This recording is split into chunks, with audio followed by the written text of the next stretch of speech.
میں شیف اسد معروف اس وقت موجود ہوں گلگت میں، اور گلگت بلتستان میں موجود ہوں اور گلگت شہر میں موجود ہوں، اور یہاں پر کراکرم انٹرنیشنل یونیورسٹی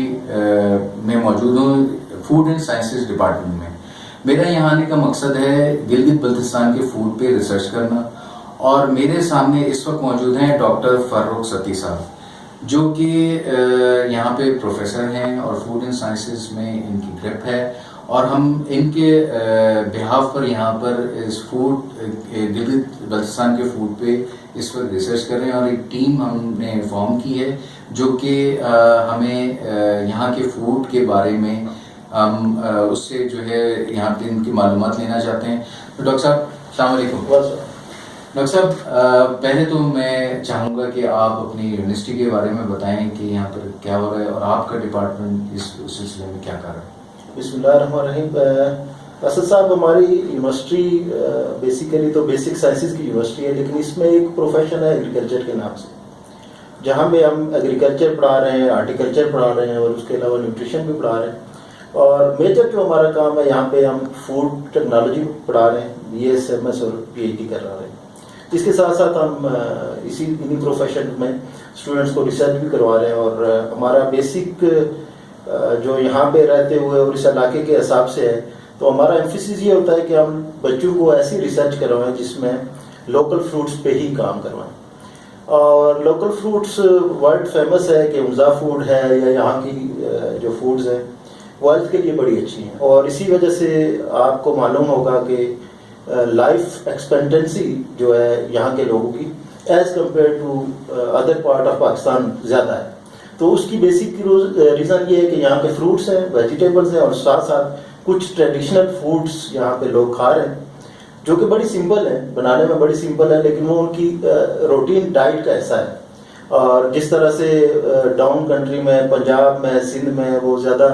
آئلی یا تڑکے والی یا روسٹ فوڈ ہے، وہ کمپیریٹیولی یہاں پہ کم ہے، تو اس وجہ سے ان کی لائف ایکسپیکٹنسی بھی زیادہ ہے۔ تو اس وجہ سے ہمارا یہ بھی فوکس ہوتا ہے کہ ہم ایسی فوڈس کو باقی ایریا میں انٹروڈیوس کروائیں اور لوگوں کو موٹیویٹ کریں کہ باقی جگہ پہ بھی ایسی فوڈ جو ہے وہ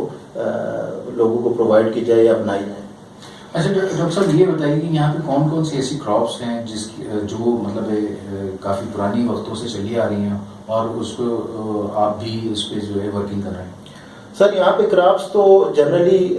گندم بھی گرو کی جاتی ہے، مکئی بھی گرو کی جاتی ہے، لیکن ساتھ ساتھ اس میں جو ٹریڈیشنل اور پرانی کراپس ہیں اس میں بک ویٹ ہے۔ ایک بک ویٹ پہ کافی ریسرچ بھی ہوئی ہے، اور یہاں پہ تو لوگ ٹریڈیشنلی یوز کر رہے تھے، لیکن اب جب سائنٹسٹ نے کام کیا تو یہ آبزرو کیا گیا کہ یہ بہت ساری بیماریوں کے لیے اچھی ہے۔ میں زیادہ ڈیٹیل میں تو نہیں جاؤں گا کہ اس میں اچھی ہے، لیکن ساتھ ساتھ ایک یہاں پہ پلانٹ ہے جس کو رشین اولیو بولتے ہیں، اس کی بیری ہوتی ہے، اس پہ یہ ریسرچ ہوئی ہے کہ یہ آرتھرائٹس، جوائنٹس پین اور ان چیزوں کے لیے بھی بہت بڑی اچھی ہے۔ اس کے ساتھ ساتھ یہاں پہ ایپریکاٹ گرو کی جاتی ہے، ایپریکاٹ کی بہت ورائٹیز ہیں، تو ایپریکاٹ تو ایک کمپلیٹ پیکج ہے کہ اس کا فروٹ بھی بہت اچھا ہے، فروٹ میں ایسے کمپوننٹ موجود ہیں جو کہ کینسر کے اگینسٹ ریزسٹنٹ کرتے ہیں۔ ساتھ ساتھ ایپریکاٹ کی گیری ہے جو اس کا بیج ہوتا ہے، وہ بھی بہت ونڈرفل ایفیکٹ رکھتی ہے ہیلتھ کے لیے، اور اس کا اگر آئل ایکسٹریکٹ کیا جائے تو وہ بھی بہت اچھا ہے ہیلتھ کے لیے۔ ساتھ ساتھ یہاں پہ اخروٹ بہت زیادہ پروڈیوس ہوتے ہیں، تو یہ ساری جو چیزیں ہیں یہ ٹریڈیشنلی لوگوں کی خوراک کا حصہ ہے، اور یہ ہر گھر میں موجود رہتی ہیں۔ تو کچھ یہ بھی ریزنس ہیں کہ یہ لوگ یہ خوراک کھاتے ہیں اور اس کی وجہ سے ان کی ہیلتھ بہتر ہوتی ہے۔ اچھا ڈاکٹر صاحب، آپ کا ڈپارٹمنٹ اس سلسلے میں کیا کام کر رہا ہے اور اسٹوڈنٹس اس میں کس طریقے سے پارٹیسپیٹ؟ سر ہمارے ڈپارٹمنٹ میں ماشاءاللہ اچھے سائنٹسٹ موجود ہیں جو کہ مختلف فیلڈ میں کام کر رہے ہیں۔ پرسنلی میں نے آرگینک میٹ پہ کام کیا ہے، اور یہاں پہ انالائز کیا ہے کہ یہاں کا جو میٹ ہے بیسیکلی تو وہ تو آرگینک کنڈیشن میں ہی پروڈیوس ہوتا ہے، تو دیکھا گیا کہ اس میں اینٹی آکسیڈنٹ پائے جاتے ہیں آرگینک میٹ جو ہے اس میں۔ تو اینٹی آکسیڈنٹ کا ایفیکٹ یہ ہوتا ہے کہ یہ سیل میں یا جسم میں آکسیڈیشن نہیں ہونے دیتا، اور کوئی آکسیڈائز کمپاؤنڈ ہے تو ان کو مینیمائز کرتا ہے۔ تو یہاں کی خوراک میں اس طرح کی ریسرچ کی گئی ہے کہ اگر اینٹی آکسیڈنٹ آپ کھاتے ہیں تو پروبیبلٹی آف کینسر کم ہوتی ہے، ہائپر ٹینشن کم ہوتا ہے, اور وہ مختلف میڈیسن کے طور پہ بھی یہ فوڈ یوز کی جا سکتی ہے. یعنی کہ آپ جنرلی کہہ سے کہ یہ جو ہم خوراک کھاتے ہیں یہ ہوتی تو خوراک ہے, لیکن ایفیکٹ اس کے فنکشنل فوڈ کے بھی ہوتے ہیں. اس کے ساتھ ساتھ کرافٹس پہ لوگ کام کر رہے ہیں یہاں پہ, ڈفرینٹ ورائٹیز پہ کام کر رہے ہیں, یعنی کہ کون سی اچھی ورائٹی ہو کہ جو کہ یہاں پہ بسٹ گروتھ دے, بسٹ پروڈکشن دے. اسی طرح پوٹیٹو یہاں کی ایک اسپیشلائزڈ کراپ ہے. پوٹیٹو گلگت بلتستان کا آل اوور پاکستان کافی فیمس ہے, اس کا ٹیسٹ بہت اچھا ہے. تو ان کراپس پہ سائنٹسٹ کام کر رہے ہیں یہاں پہ. ڈاکٹر صاحب جیسے آپ نے کہا اور بتایا کہ سائنٹسٹ کام کر رہے ہیں, اسٹوڈنٹس پہ کس طرح سے مطلب آپ ان کو کیا کس طرح کی سپورٹ دیتے ہیں, یا ایک تو ڈگری والے اسٹوڈنٹس ہوتے ہیں یا شارٹ کورس بھی ہوتے ہیں, یا کس طرح سے وہ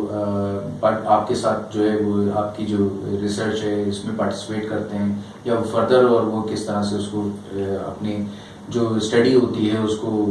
معاشرے میں جا کر جو ہے اس کو امپلیمنٹ کرتے ہیں. دیکھیں اسٹوڈنٹس کو ہم ٹرین کرتے ہیں for processing of fruits and vegetables. تو ریسرچ کے لحاظ سے ہم اسٹوڈنٹ کو تو ایک تو یہ ہے کہ ٹیچنگ بی ایس لیول پہ, اور ہم تھوڑا سا ٹرین کرتے ہیں کہ وہ اس قابل ہو جائیں کہ وہ انڈسٹری میں کام کر سکیں. ساتھ ساتھ جو ہمارے پروجیکٹس ہوتے ہیں سائنٹیفک, اس میں ہم اسٹوڈنٹ انوالو کرتے ہیں. ہر پروجیکٹ میں 1 یا 2 اسٹوڈنٹ 4 اسٹوڈنٹ ہوتے ہیں جو کہ پریکٹیکلی اسٹوڈنٹ ہی کام کر رہے ہوتے ہیں. وہ ڈیٹا بھی لے رہے ہوتے ہیں اور ساتھ ساتھ اس کو انالائز کر کے ان کا تھیسس بھی بن رہا ہوتا ہے, اور یہ ایک ریسرچ پیپر اور ریسرچ پبلیکیشن بھی آ رہی ہوتی ہے. ساتھ ساتھ اسٹوڈنٹ کو ہم ٹرین کرتے ہیں for development of cottage industry.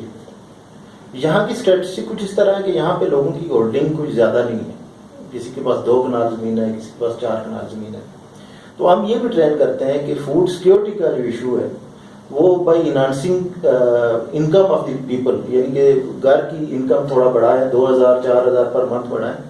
اور یہ اسٹوڈنٹ ہر گھر میں سے بھی اگر ہر محلے میں سے بھی کوئی 1-2 لوگ ٹرین ہو جائیں تو باقی لوگوں کو ایجوکیٹ کر سکتے ہیں. فار ایگزامپل ایپریکاٹ کی ڈرائنگ ہے, تو ہم اسٹوڈنٹ کو سکھاتے ہیں کہ ڈرائنگ کیسے کرتے ہیں ود بیسٹ کوالٹی. اگر نارملی ایپریکاٹ کی ڈرائنگ ہوتی ہے تو وہ تو لوگ پرانے ٹریڈیشنل چھت پہ پھینک دیتے ہوتے ہیں, جس کی وجہ سے ان ایون ڈرائنگ بھی ہوتی تھی اور اس کا خراب ہونے کے بھی زیادہ چانس ہوتے تھے, اور کنزیومر اس کو پرچیز بھی نہیں کرتا تھا. تو ہم لوگوں کو یا اسٹوڈنٹس کو یہ سکھاتے ہیں کہ اس کو پراپرلی کیسے ڈرائی کیا جائے تاکہ اس کی کوالٹی مینٹین رہے, اس کی نیوٹریشنل پروفائل بیسٹ ہو, اور اس کی سیل بھی اچھی ہو تاکہ وہ attractive who for the consumer. بہت زبردست. تو ڈاکٹر صاحب بس ایک چھوٹی سی آخری بات میں پوچھنا چاہوں گا کہ یہ بتائیے کہ جو جیسے ایپریکاٹ ہو گئی اور دوسرے فروٹس ہو گئے, اس کے لیے بائی پروڈکٹ کے لیے کوئی ایسی چیز آپ کے پاس مطلب آپ اسٹوڈنٹس کو دیتے ہیں کہ مطلب وہ جو ہے اس کی بائی پروڈکٹ بنائے اور اس کی پریزرویشن اور دوسری اس کی شیلف لائف کو بڑھا دیا جائے تاکہ وہ جو مطلب ایکسپورٹ بھی ہو سکے, اور دوسری جو ہمارے مطلب جو لوور کنٹری ہے ہمارا پاکستان, ادھر تک بھی جو اس کے جو ٹیسٹ ہے اور جو ثمرات ہیں وہ پہنچ سکیں؟ سر اس پہ کچھ کام کیا جا رہا ہے. بائی پروڈکٹس, یا آپ کہہ سکتے ہیں کہ اس کے پروڈکٹس ہی, اور وہ ایسے پروڈکٹس ہو سکتے ہیں جو کہ جنرلی بڑا اچھا افیکٹ دے سکتے ہیں لوگوں کو. مثلاً کہ ایپریکاٹ کو یہاں سے اٹھا کے ڈاؤن مارکیٹ میں ٹرانسپورٹ کرنا جو ہے وہ کافی کاسٹلی کام بھی ہے, اور یہ پیریشیبل فروٹ ہے, یہ 1-2 دن میں لاس ہو رہا ہے. تو ہم یہ کوشش کر رہے ہیں کہ ایپریکاٹ کا ایسا پروڈکٹ بنایا جائے. میں صرف ایپریکاٹ کی آپ کو ایگزامپل دے دوں تو مثلا ایپریکاٹ کا لیدر بنایا جائے یا ایپریکاٹ کی چاکلیٹ بنائی جائے. تو ایپریکاٹ کی چاکلیٹ ایک ایسا پروڈکٹ ہوگا کہ جس میں ٹیسٹ تو ایپریکاٹ کا ہوگا, اور ٹیسٹ کے ساتھ ساتھ اس میں فنکشنل پراپرٹیز ساری ایپریکاٹ میں ہوں گی, ایپریکاٹ کی ہوں گی, اور ساتھ ہی ساتھ جو بندہ کنزیوم کرے گا اس کو چاکلیٹ کا ٹیسٹ آئے گا. تو اس قسم کے پروڈکٹس بھی ہم کام کر رہے ہیں. اس کے ساتھ ساتھ جس طرح سے میں نے آپ کو بتایا کہ ایپریکاٹ کی گیری ہے, اس کا آئل ہے, اس کو آئل کو اگر ایکسٹریکٹ کر دیا جائے اور لوگوں کو دیا جائے, مطلب کافی ڈیمانڈ بھی ہے, اس پہ ہم کام کر رہے ہیں, جس میں کولڈ آئل پریس ہے یا سکریو پریس سے اس کو ایکسٹریکٹ کیا جائے اور ٹرانسپورٹ کیا جائے ڈاؤن کنٹری میں یا باہر ایکسپورٹ کیا جائے, تو اس کی کافی ڈیمانڈ ہے. تو ان پروجیکٹس پہ ہم کام کر رہے ہیں, اور ان فیوچر انشاءاللہ ایسے پروجیکٹ لانچ کریں گے یونیورسٹی. سر چلتے چلتے ایک اور بات بتا دیجیے, آپ نے آئل کا ذکر کیا, تو سر اس کے آئل میں اور فردر دوسرے جو مارکیٹ میں اویلیبل ہے یا آلیو آئل یا اس کے سے اگر کمپیریٹیولی اس کا تقابلی جائزہ لیا جائے تو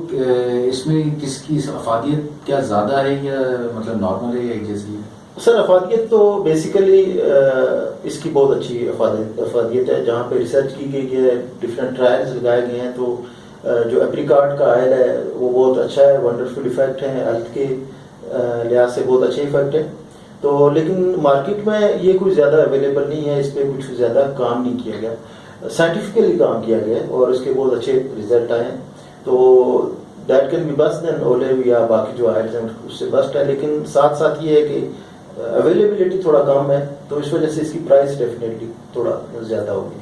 سر بہت بہت شکریہ, میں آپ کا شکر گزار ہوں کہ آپ نے جو ہے مجھے اور ہماری ٹیم, آپ نے اسٹوڈنٹس پرووائڈ کیے اور ہمیں ایک موقع دیا کہ ہم جو ہے آپ کے جو گلگت بلتستان ہے اس کو فوڈ کو ہم سمجھ سکیں اور جان سکیں اور دوسروں تک اس کی افادیت کو پہنچا سکیں. میں آپ کا شکر گزار ہوں, آپ کی یونیورسٹی کا شکر گزار ہوں اور پرسنلی آپ کا بھی کہ آپ نے ہمیں موقع دیا. بہت بہت شکریہ ڈاکٹر صاحب, تھینک یو.